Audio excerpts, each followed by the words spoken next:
তাহারেই পড়ে মনে। সুফিয়া কামাল। কবি পরিচিতি। সুফিয়া কামাল বাংলাদেশের বিশিষ্ট কবি ও নারী আন্দোলনের অন্যতম পথিকৃৎ। তার জন্ম 1911 খ্রিস্টাব্দের 20 জুন বরিশালে। তার পৈতৃক নিবাস কুমিল্লায়। কবির পিতার নাম সৈয়দ আব্দুল বারী এবং মায়ের নাম সাবেরা বেগম। যে সময়ে সুফিয়া কামালের জন্ম তখন বাঙালি মুসলমান নারীদের কাটাতে হতো গৃহবন্দী জীবন। স্কুল কলেজে পড়ার কোনো সুযোগ তাদের ছিল না। ওই বিরুদ্ধ পরিবেশে সুফিয়া কামাল প্রাতিষ্ঠানিক শিক্ষার সুযোগ পাননি। পারিবারিক নানা উত্থান পতনের মধ্যে তিনি স্বশিক্ষায় শিক্ষিত। বিশেষভাবে তিনি বাংলা ভাষা ও সাহিত্যের চর্চায় আত্মনিয়োগ করেছেন। পরবর্তীকালে সাহিত্য সাধনা ও নারী আন্দোলনে ব্রতী হয়ে তিনি শুধু কবি হিসেবেই বরণীয় হননি, জননী সম্ভাষণে ভূষিত হয়েছেন। সুফিয়া কামালের উল্লেখযোগ্য গ্রন্থগুলি হচ্ছে সাঁঝের মায়া, মায়া কাজল, কেয়ার কাটা, উদাত্ত পৃথিবী ইত্যাদি। এছাড়াও তিনি গল্প, ভ্রমণ কাহিনী, প্রবন্ধ ও স্মৃতিকথা লিখেছেন। বাংলা একাডেমি পুরস্কার, 21 পদক, নাসির উদ্দিন স্বর্ণ পদক সহ বিভিন্ন পদকে ভূষিত হয়েছেন তিনি। সুফিয়া কামাল 1999 খ্রিস্টাব্দের 20 নভেম্বর ঢাকায় মৃত্যুবরণ করেন। হে কবি, নীরব কেন ফাগুন যে এসেছে ধরায়, বসন্তে বরিয়া তুমি লবে নাকি তব বন্দনায়। কহিল সে স্নিগ্ধ আঁখি তুলি, দক্ষিণ দুয়ার গেছে খুলি। বাতাবি নেবুর ফুল ফুটেছে কি, ফুটেছে কি আমের মুকুল। দক্ষিণা সমীর তার গন্ধে গন্ধে হয়েছে কি অধীর আকুল। এখনো দেখনি তুমি, কহিলাম কেন কবি আজ এমন উন্মনা তুমি। কোথা তব নবপুষ্প সাজ। কহিল সে সুদূরে চাহিয়া, অলখের পাথার বাহিয়া। তরিতার এসেছে কি, বেজেছে কি আগমনী গান। ডেকেছে কি সে আমারে, শুনি নাই, রাখিনি সন্ধান। কহিলাম ওগো কবি, রচিয়া লহনা আজও গীতি।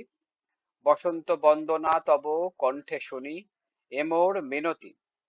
কহিল সে মৃদু মধুস্বরে, নাই হলো, না হোক এবারে। আমারে গাহিতে গান, বসন্তেরে আনিতে বাড়িয়া। রহিনী সে ভুলিনি তো, এসেছে তা ফাগুনে সরিয়া। কহিলাম ওগো কবি, অভিমান করেছ কি তাই। যদিও এসেছ তবু তুমি তারে করিলে বৃথাই। কহিল সে পরমে হেলায়, বৃথা কেন, ফাগুন বেলায় ফুল কি ফোটেনি শাখে। পুষ্পারতি লোভেনি কি ঋতুর রাজনা। মাধবী কুড়ির বুকে গন্ধ নাহি, করে নাই অর্ঘ্য বিরচনা। হোক তবু বসন্তের প্রতি কেন এই তব তীব্র বিমুখতা। কহিলাম উপেক্ষায় ঋতুরাজে কেন কবি দাও তুমি ব্যথা। কহিল সে কাছে সরে আসি, কুহেলি উত্তরি তলে মাঘের সন্ন্যাসী। গিয়াছে চলিয়া ধীরে পুষ্প শূন্য দিগন্তের পথে। রিক্ত হস্তে তাহারেই পড়ে মনে, ভুলিতে পারি না কোনো মতে। শব্দার্থ ও টিকা। হে কবি, কবি ভক্ত এখানে কবিকে সম্বোধন করেছেন। নীরব কেন, উদাসীন হয়ে আছেন কেন, কেন কাব্য ও গান রচনায় সক্রিয় হচ্ছেন না। ফাগুন যে এসেছে ধরায়, পৃথিবীতে ফাগুন অর্থাৎ বসন্তের আবির্ভাব ঘটেছে। তব বন্দনায়, তোমার রচিত বন্দনা গানের সাহায্যে, অর্থাৎ বন্দনা গান রচনা করে বসন্তকে কি তুমি বরণ করে নেবে না।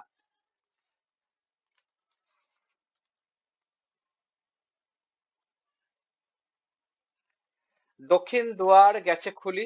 কবির জিজ্ঞাসা বসন্তের দক্ষিণা বাতাস বইতে শুরু করেছে কিনা। উদাসীন কবি যেটা লক্ষ্য করেননি, তার এই জিজ্ঞাসা থেকে তা স্পষ্ট হয়। বাতাবি লেবুর ফুল অধীর আকুল। বসন্তের আগমনে বাতাবি লেবুর ফুল ও আমের মুকুলের গন্ধে দক্ষিণা বাতাস দিকবিদিক সুগন্ধে ভরে ওঠে, কিন্তু উন্মনা কবি এসব কিছুই লক্ষ্য করেননি। কবির জিজ্ঞাসা তার উদাসীনতাকেই স্পষ্ট করে। এখনো দেখনি তুমি? কবি ভক্তের এ কথায় আমরা নিশ্চিত হই প্রকৃতিতে বসন্তের সব লক্ষণ মূর্ত হয়ে উঠেছে, অথচ কবি তা লক্ষ্য করছেন না। কোথা তবু নব পুষ্প সাজ, বসন্ত এসেছে অথচ কবি নতুন ফুলে ঘর সাজাননি, নিজেও ফুলের অলংকারে সাজেননি। অলোক, অলক্ষ্য, দৃষ্টির অগোচরে। পাথার সমুদ্র, বসন্তেরে আনিতে ফাগুন সরিয়া কবি বন্দনা গান রচনা করে বসন্তকে বর্ণনা করলেও বসন্ত অপেক্ষা করেনি। ফাল্গুন আসার সঙ্গে সঙ্গে প্রকৃতিতে বসন্ত এসেছে।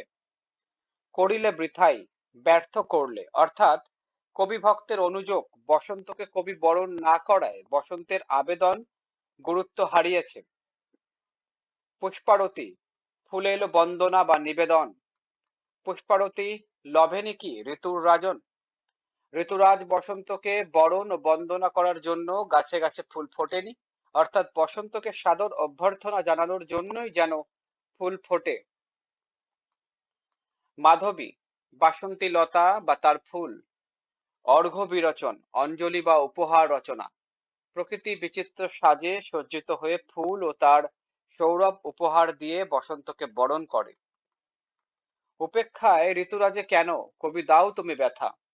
কবি ভক্ত বুঝতে পারছেন না কবি যথারীতি সানন্দে বসন্ত বন্দনা না করে তার দিকে মুখ ফিরিয়ে রয়েছেন কেন। কুহেলি, কুয়াশা, উত্তরী, চাদর, উত্তরীয়। কুহেলি উত্তরী তলে মাঘের সন্ন্যাসী। কবি শীতকে মাঘের সন্ন্যাসী রূপে কল্পনা করেছেন, যে সন্ন্যাসী কুয়াশার চাদর পরিধান করে আছে। পুষ্পশূন্য দিগন্তের পথে শীত প্রকৃতিতে দেয় রিক্ততার রূপ। গাছের পাতা যায় ঝরে, গাছ হয় ফুলহীন। শীতের রূপকে বসন্তের বিপরীতে স্থাপন করা হয়েছে। প্রকৃতি বসন্তের আগমনে ফুলের সাজে সাজলেও কবির মন জুড়ে আছে শীতের রিক্ততার ছবি। শীত যেন সর্বরিক্ত সন্ন্যাসীর মতো কুয়াশার চাদর গায়ে পত্রপুষ্পহীন দিগন্তের পথে চলে গেছে। তাহার এই পরে মনে, প্রকৃতিতে বসন্ত এলেও কবির মন জুড়ে আছে শীতের রিক্ত ও বিষণ্ণ ছবি। কবির মন দুঃখ ভারাক্রান্ত, তার কণ্ঠ নীরব। শীতের করুণ বিদায়কে তিনি কিছুতেই ভুলতে পারছেন না, তাই বসন্ত তার মনে কোনো সাড়া জাগাতে পারছে না। বসন্তের সৌন্দর্য তার কাছে অর্থহীন, মনে কোনো আবেদন জানাতে পারছে না। প্রসঙ্গত উল্লেখ্য, তার প্রথম স্বামী ও কাব্য সাধনার প্রেরণা পুরুষের আকস্মিক মৃত্যুতে কবির অন্তরে যে বিষণ্ণতা জাগে তারই সুস্পষ্ট প্রভাব ও ইঙ্গিত এ কবিতায় ফুটে উঠেছে।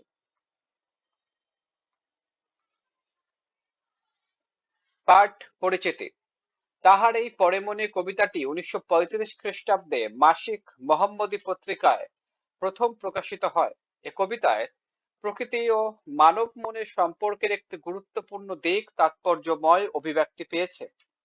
সাধারণভাবে প্রকৃতির সৌন্দর্য মানব মনের অফুরন্ত আনন্দের উৎস।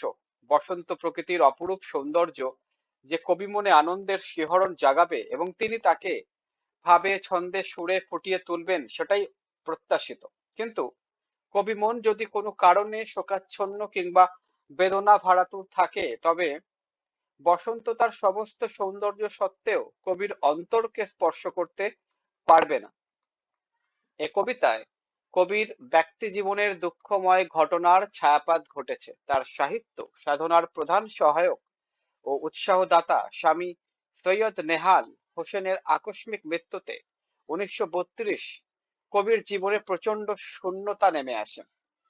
এ ঘটনায় তার ব্যক্তি জীবন ও কাব্য সাধনার ক্ষেত্রে নেমে আসে এক দুঃসহ বিষণ্ণতা।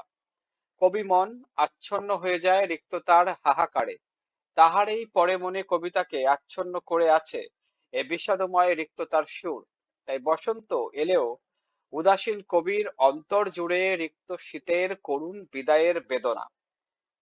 কবিতাটির আরেকটি লক্ষণীয় বৈশিষ্ট্য হচ্ছে এর নাটকীয়তা। গঠন রীতির দিক থেকে এটি সংলাপ নির্ভর। কবিতার আবেগময় ভাববস্তু বিষণ্ণতার সুরে এবং সুললিত ছন্দে এতই মাধুর্যমণ্ডিত যে তা সহজেই পাঠকের অন্তর ছুঁয়ে যায়। বহু নির্বাচনী প্রশ্ন, সৃজনশীল প্রশ্ন করে ফেলো।